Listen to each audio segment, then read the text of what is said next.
That's a wrap! Looking back on season 6, I can't believe it's all over. The whole thing coming to an end is a bit too much to think about, too heavy on my heart. I can't believe we made it through.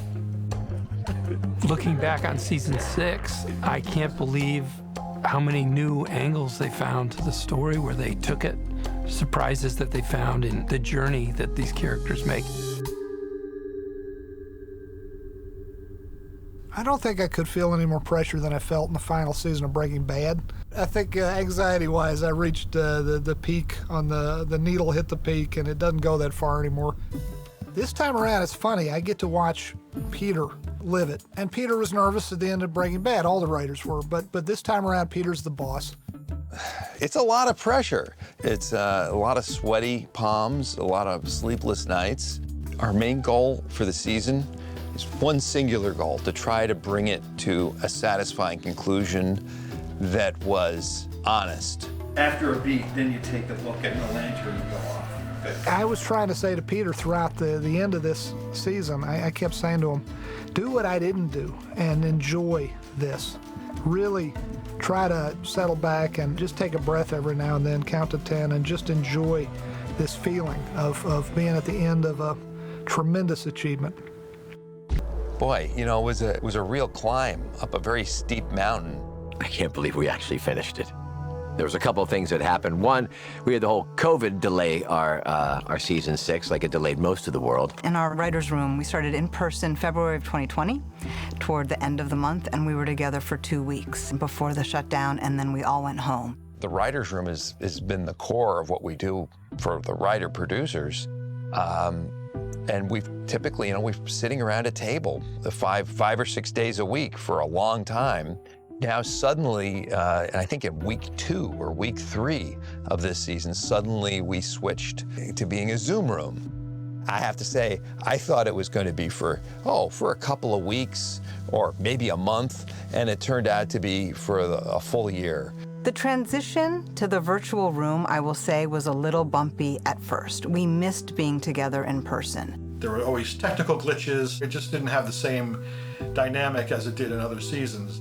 The fun thing about working the way we do is I always think of it as a bulldozer. You have all these ideas that you can't fit into each season or each episode, and you always say, well, maybe we'll get to that later. And you start having this bulldozer of ideas that you're pushing forward, and the pile gets bigger and bigger, and a lot of them are ideas that you're excited about. In this case, we had a few very specific ideas we were excited about, and some of them came to be, and a lot of them didn't.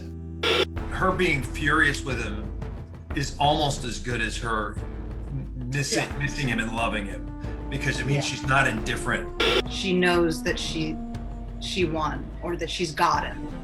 It's like that, it lands on her that he has not bashed her brains out, and then she presses it. The last time he was this openly villainous with an old lady, Kim got into a car wreck, and that was the only thing that turned him back.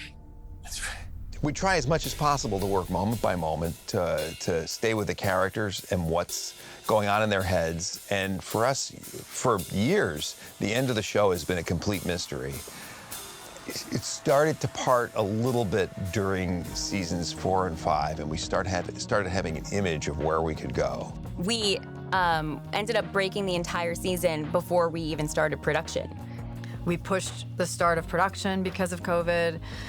We had to extend the actual production of each episode to more days because of COVID. And then, you know, that just kind of like made everything roll downhill. 3, 2, 1, action.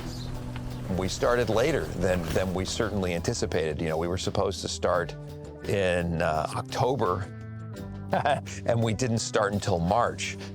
When COVID first struck and people were still trying to make TV shows, there was a lot of talk that we're going to have to not go on locations. We're going to have to keep our cast to a minimum. And it's one thing to do that if you're starting a new show. It's another thing to try to conclude a journey. And action, Patrick. And then we went back in sort of a strange way of working, because we had the COVID protocols to keep everybody safe, which was really important. But, you know, we're a theater troupe. So Ray and Bob and I quite often would go to each other's sets when we weren't working to watch what was going on. You know, to cheerlead, critique, No judgment, a little bit. And then that was all taken away. The one thing we could not have anticipated is our leading man experiencing a health crisis. It was a scary day for everybody there. I've heard the stories. I mean, I really went down. I really turned gray. It really seemed over. They would have just stopped the show if I wasn't capable of doing it. They wouldn't have tried to go on, which makes me feel bad. If that had happened, I would have liked if they got some actors to play him, just to tell the story that they'd written. Wouldn't have been great, but it would have been better than nothing. Good afternoon, everyone. The last year of filming Better Call Saul was, kind of like your senior year of high school, right? You're like, yay, it's gonna be great, it's gonna be fun. But then everything that you do, you're like, oh, is that the last time I'm at this set? Is this the last time this guest star is gonna be on? Oh, is this the last time I'm gonna hike up Sandia? So by the time it gets there, it's that idea of like, oh, you're trying to grab sand through your hands. There's an interesting suspension of disbelief, I think, that happens, that when you are truly involved as a writer and an audience member with the fate of a character, with the psychology of a character, it's almost like reading a beloved classic play, reading a Shakespeare play, and wishing that Romeo and Juliet wouldn't die. Adiós, hijo.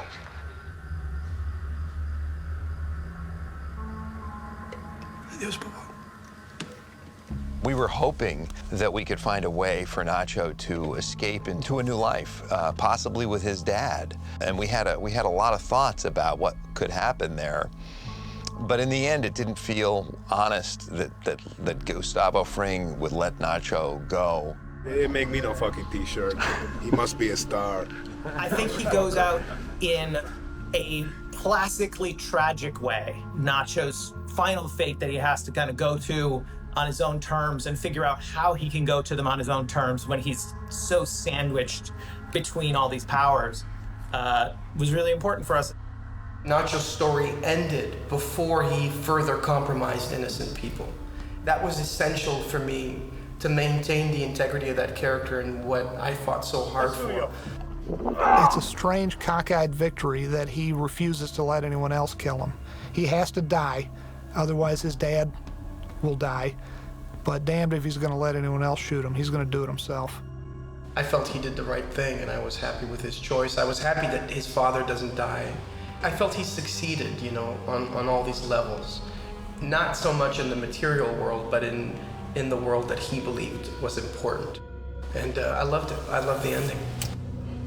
Mando, a great ending. Taking himself out, that's just brilliant. And that's the dignity that character was chasing. Somehow he gets it. This guy is very special to me and to all of us. We're gonna miss him. Now we're starting to see this is the final season. Now it hits me. We love you, Michael. I love you guys. We love the commitment. It's an honor to have learned from every single one of you. It's an honor to know every single one of you, and I really hope we get to do this again. Thank you from the bottom of my heart.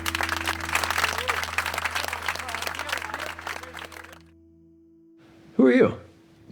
Me? Nobody. I just need to talk to my lawyers. Oh, is that right? You want some advice? Find better lawyers. Patrick Fabian, just a prince of a guy. I mean, so good, so kind, so smart, great instincts. I was really happy that he had a lot of great moments throughout the series, but I really felt like season 6, he had these moments to really shine as an actor. When they called, they basically just said, hey, Patrick, we just wanted to get give you a little heads up that, we're probably not going to need your services past August this year. And I was like, well, what's going on? He goes, well, we found a real good way to use Howard, and, I don't think we're going to let you know exactly what it is, but it's a real good idea. And then, like any good actor, as we started shooting the season, and I had a bunch of things to do, and I'm boxing with Jimmy, and I'm hiring a PI, and it's all sort of fun and games, and I'm doing a bunch. My actor Denial starts going like, hey, maybe they changed their mind. Maybe there's something else going on. So I start reading it, and there's a lot of Howard. Chatty Howard has come. He's doing everything. And then we get to the scene where I go back to talk to them at the end of the episode, and I'm like, whoa, this is amazing. And then just like it plays out in the episode, I get to the top of the next page and it says, enter Lalo. And I was like, huh? And it's only a half a page. That action. Whoom, whoom, whoom, whoom, whoom. And then it has Lalo saying, let's talk. End of episode. And it was so abrupt in reading it. And I realized it wasn't until that moment, part of me didn't believe the phone call. 3, 2, 1. I think it has to be as violent as it is, because you want that sense of loss. You want to feel it like a punch in the gut, and which is how it comes across. If there's no punch in the gut, we haven't served the character and our love for the character enough, I think. It was so great that I finally got to do a scene with him. I mean, he's the only guy who I had not worked with. And, well, we worked once, but it was good, it was good.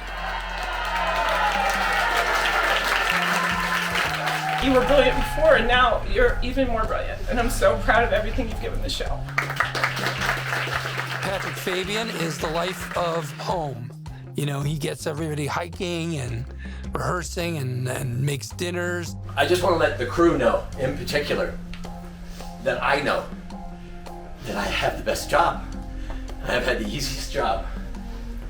I come in late, I get to pour on a beautiful suit, I leave early, I've never worked in the desert, and I think I've worked past midnight maybe once. And I get to work with my best friends and my favorite roomies. And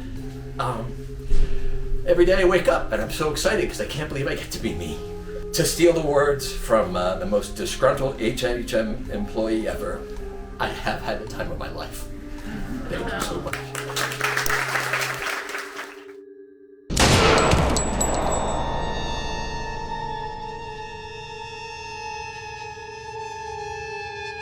We knew Lalo had to go. It just didn't seem right that Lalo's character could still be out there in the world. He's such a complex character because he has sort of this charisma and this charm, yet he's a ruthless killer, you know, so which makes it even scarier. A character like that, you gotta give him a proper death scene. You gotta give him a scene where he goes out in an unforgettable way. It was interesting to me that this guy who had such a way with words in multiple languages loses that ability at the end. He's shot in the throat. The one thing that couldn't go away is that amazing smile. Lalo's smile had to be the last thing we see. Sort of like in the Cheshire Cat. The last thing you see as the Cheshire Cat disappears is its smile hanging in midair. I remember Vince keep saying, more blood, and I was like, Vince, you're a sick man. But it's worth it. I think at the end of the day, we did something pretty special there. You know, the show was going fine. Things were moving along. I got new suits and everything, and then you showed up. Now, Tony and I are absolutely a bar question, right? Who makes it into Breaking Bad from Better Call Saul? Lalo and Howard. It was really wonderful working with all you guys. Just waking up in the morning and coming to work here was just one of the joys of my life. Thank you very much. Appreciate it. I have a confession to make. About a year ago, you mentioned a rare vintage from this same region. I went home that night, and I bought a bottle. Mr. Frink. Gustavo. I'm saving it for a special occasion. Well, I would love to hear about it when you have that occasion. It's an emotional moment for me inside to let a character go, and in this case, been so blessed to have him come back in a different incarnation slightly. Better Call Saul gives us a really interesting window into Gus. We understand him more. We're just in his head in such an intimate way. I think that Lalo leaves a permanent imprint on Gus. I think Lalo makes Gus a better villain. I think we may even see the results of that in that bar scene with Gus, where he is, flirting with this man and seeing the possibility of like something lighter in his life, something separate from this cartel world.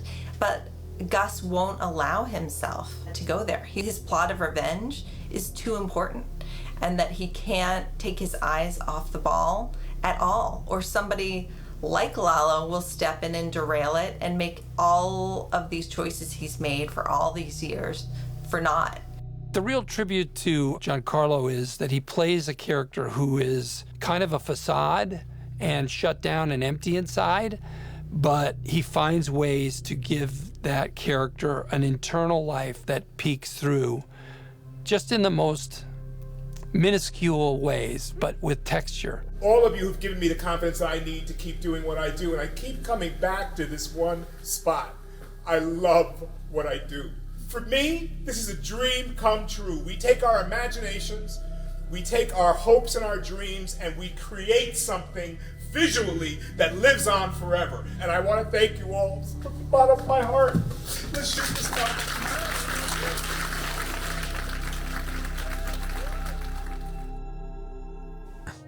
And they've left a lot of loose ends, but you don't know enough about Mike, maybe, to really know where he's going or what is going to happen. I like Mike a lot. He's just the greatest. What a great cheerleader to have on the sidelines, and what a great example of how to be still and have an inner life. You know, when this show started, it was a real risk for me. I'd never done anything of this level or depth, and it meant so much to me that Jonathan Banks, a very experienced actor with a long, storied resume, was willing to jump in with me, next to me, and take a risk on me and what this could be, because it was a huge risk. And this was a battle for me, and there's nobody I'd rather be in a trench with than this guy. What a masterclass in acting that guy gives you every time you're around him. There's never been a day that I came to work that you guys didn't make my life better. My respect. And I think a lot of you know my love. That's all I got, guys. The meat of the day was shooting the final dialogue scene between Jimmy and Kim. Understands the journey that he's taken, and that's Kim, and that's our final scene between them, Jimmy and Kim together, and the first thing she says is, "Hello, Jimmy," because she sees who he really is. I can't believe they gave Saul the self-awareness that he has at the very end. I think he realized, what does he want more than anything? He wants Kim's love. And even though he'll lose his freedom and they can never be together if he does this, it's the one thing that would really make her think, wow, he changed. That doesn't make going to prison worth it. It is definitely a bitter pill to swallow for him to lose his freedom for however long he's going to lose it. I think he's, as much as he could, he's redeemed himself. I don't really think full redemption is possible because of all the things that he's done. But I think the guy we see at the very end of the show is a more honest man. What we get at the end of the series is the possibility of friendship. And I think that's pretty sweet. I wanted this moment for them. The moment that we know that, you know, they still have something. There's Here's to an amazing season, a wonderful, wonderful series, but most of all, a friendship and a creative collaboration that none of us is ever going to forget. Thank you, guys. Cheers. There's a lot I'm going to miss about Better Call Saul. There's a lot of love in this group, and you can feel it. The show and the other show have just absolutely changed my life in every way. And working with you folks has been the experience of a lifetime. This project is the biggest turning point in my life and my family's life. And when I had the heart attack, the thought I had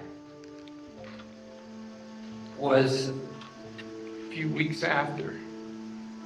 I'm so lucky to be me. I just want to keep doing that. I think a lot of people would go, what do I have to change about myself? And I can certainly get better and more kinder and generous and thoughtful. But I am just so lucky to be me, and you guys made it so, and this show made it so. Peter's trusted me. I did nothing to deserve it, and I hope each of you also gets the feeling of an opportunity as great as I got in your life. I don't think I'll know what my emotions are until a month, a year after. I'm heartbroken that I'm not going to see them every day anymore. You entrusted your lives and your time with us and your time away from your families with us. You gave us a year for this season, and many of you gave us years and years before that. And that kind of dedication and commitment is not what you find every day. I'm starting to get emotional. That I know that's the moment that's gonna, be like a boulder rolling over me. Like, oh my God, it's really over. It was just a beautiful, beautiful memory that I'll always cherish. When you have an experience that is somehow so very special and it's indescribable in words, you mark it, you feel it. I want you to know that I'm very aware that I created this character with every single person here. Every single one of you helped me make a character that I'm really, really proud of on a show that I'm extraordinarily proud of. It's the role of a lifetime, but it's also the best crew family I've ever been with. And I can't thank you guys all enough. I genuinely, genuinely love all of you, and thank you. It's been quite a ride. It's sad to say goodbye.